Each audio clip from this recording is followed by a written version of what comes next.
What's up, y'all? Welcome back to the 25 days of Crypto Christmas. I'm the Crypto Coin Kid, and today I want to talk a little bit about my experience buying an NFT. The good, the bad, the disagreement, the struggles.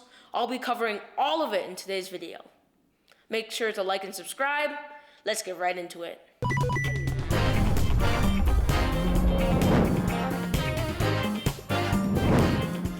Recently, The Matrix released 100,000 unique avatars. Here are the ones that I got.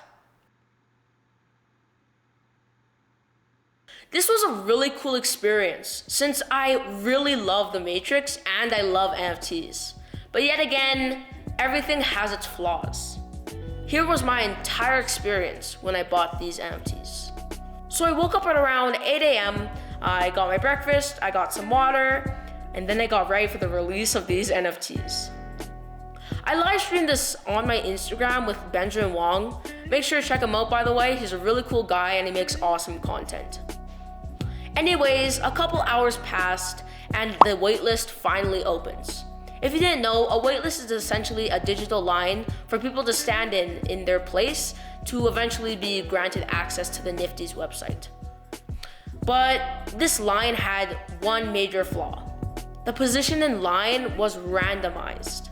So you could have been someone that has waiting months for this release of this NFT just to get number 65,000 in line, which a lot of people actually did, which led to a lot of backlash.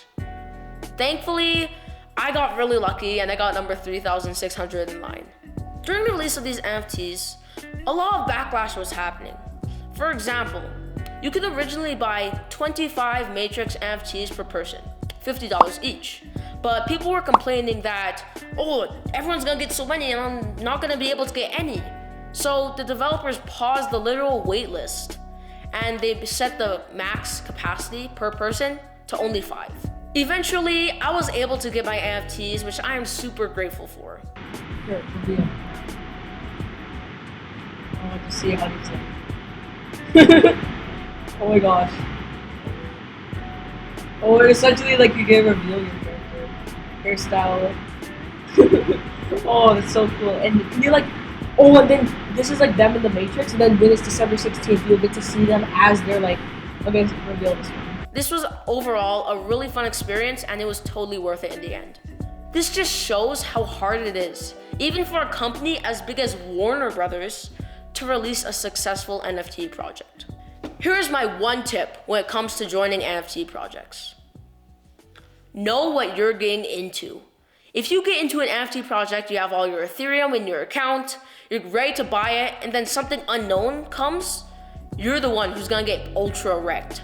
That is why you always have to do your research and you always have to come prepared. Hope you guys learned some new things from this video.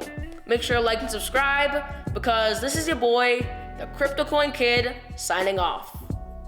Peace!